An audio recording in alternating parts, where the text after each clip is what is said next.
What's up mga sir at ito nga meron na naman tayong tatabasing buhok at ito yung maganda rin na klaseng gupit na request ng customer.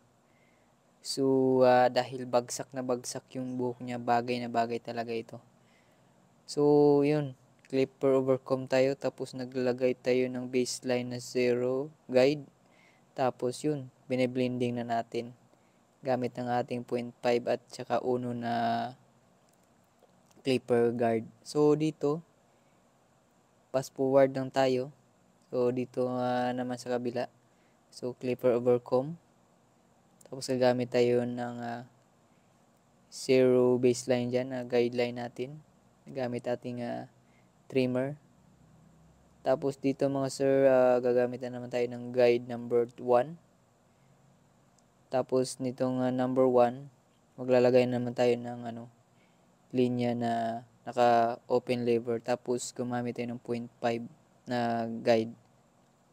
Tapos 0, bibili na natin. At kung mayroong natitirang mga medyo makapal ang buhok, so medyo may dark spot, padaanan lang natin ng 0.5. At tapos yun, biniblending na natin ng tama. At dito bandang may mga lubak-lubak. Padaanan natin yan ng gunting.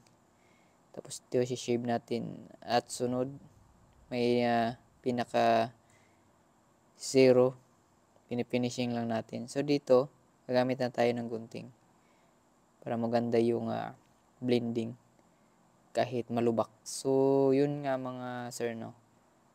So pinifinish na natin dyan ng mano-mano. At dito naman, hanggang taas lang ng eyebrows yung gusto niya. Hindi masyadong maiksi para makuha yung saktong haba na pinapakita niya dun sa picture na pinapagaya niya.